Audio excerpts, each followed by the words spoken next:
kitchen. My name is Beverly and I'm joined today by my brother Steve. I've asked him to come over and help me. Today we're going to be showing you our recipe for braciole. Now braciole is a southern Italian dish. It originated in southern Italy, but it is used all over the country of Italy now. Yeah, there are many different variations of braciole. It's made with different types of meat. Typically, the Southern Italian version has beef or veal that's used, but could also be made with pork and chicken and even swordfish. Now, it consists of a thin, flattened piece of meat that has a layer of filling placed on it, and then the meat is rolled tightly, secured with either string or toothpicks, and then usually it's browned in olive oil and then placed into your Sunday pot of gravy and slow cooked for hours, you know, as you're making your gravy. It also helps to flavor your pot of gravy or your tomato sauce. But today we're going to show you a more modernized version of it. It's going to be simmered and slow cooked in the oven. It's going to taste exactly the same as cooking it all day on a stove. But it does save some steps. It's usually a lot of time to secure each little roll of the braciole with string and toothpick and then brown it. We find that by putting it into a baking tray and cooking it in the oven, you get very similar results with probably half the time. Okay, are you ready to get started? I'm ready. Let's start.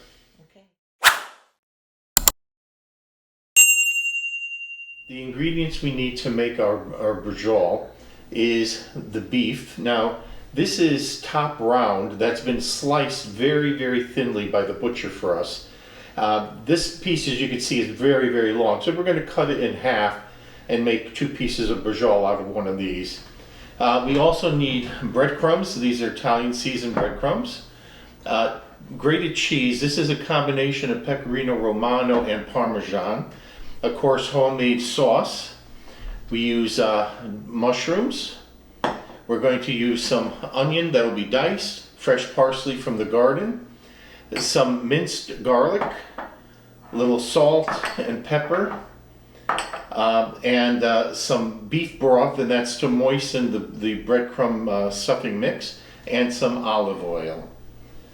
All right, we're going to start putting this together. I'm going to assemble our stuffing mix now. So I'm going to add all the ingredients together. Give this a stir.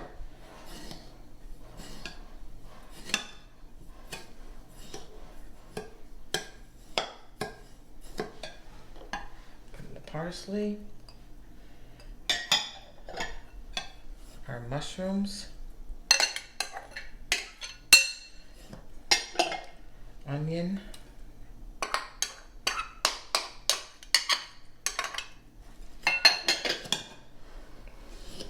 give it another stir.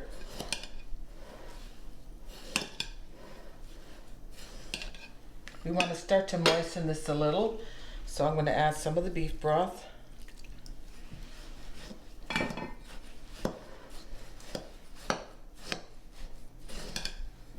And now put in our garlic. Salt and pepper.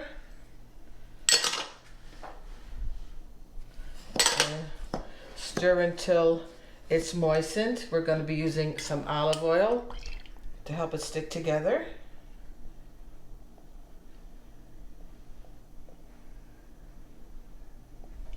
And more beef broth. And we're going to keep stirring until it's well combined and moist. I'm done mixing this together, and you can see this is the consistency that you want. It's going to stick together. So we're ready to roll now. This is how we assemble our braciole.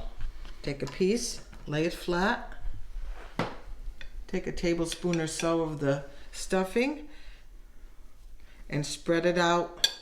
You can use a spreader, or if you're more comfortable just using your fingers, use your fingers. You want to get it distributed. I might need a little more. This is a bigger piece. As flat and even as possible. That looks pretty good to me. And what you want to do is start with the short end, and you want to turn it over and roll tight. And continue rolling till you reach the end, and leave the seam side down, and you'll see all the different layers when you cut into it. We're ready to start assembling our braciole.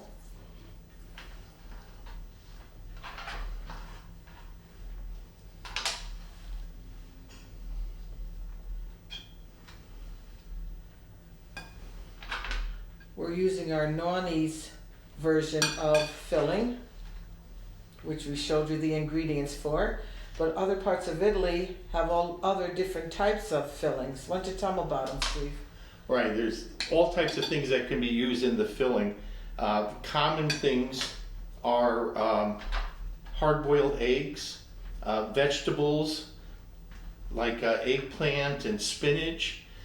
People put dried fruit and nuts in it. There's no right or wrong. It's just this is our a Sicilian version that's more savory. I'm going to show you how we used to secure these rolls by either using toothpicks like this, and then we'll go right into the gravy, or tie it with string.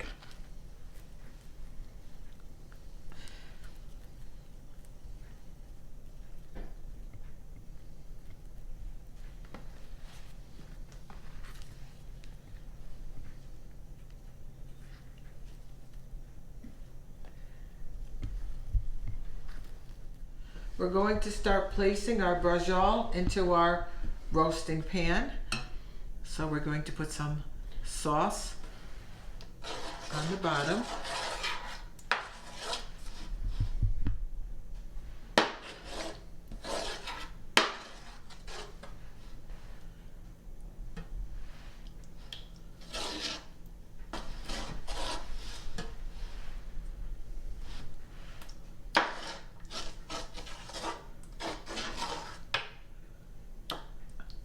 Now we're going to lay the braciole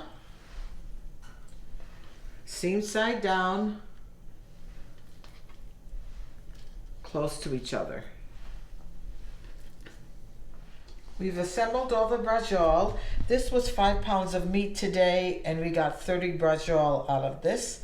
What we want to do now is we want to make sure that this is completely submerged in the sauce, because we want it to simmer in the oven for at least 2.5 hours, or you want the meat to be nice and tender.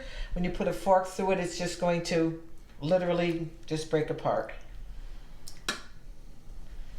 I've completely covered our braciole with the sauce. We're going to cover it with aluminum foil, and it's going to go into the oven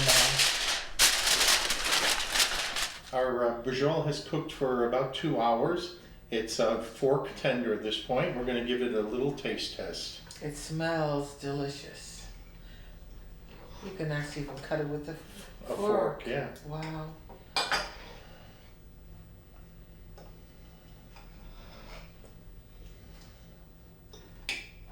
Delicious, very flavorful. Very good. Now, as we said before, this is a side dish. Normally we'd be serving this with some pasta or with polenta. But it's great just to eat as it is. All right, please give it a try. It's well worth it. And we'll see you on our next episode. Bye-bye.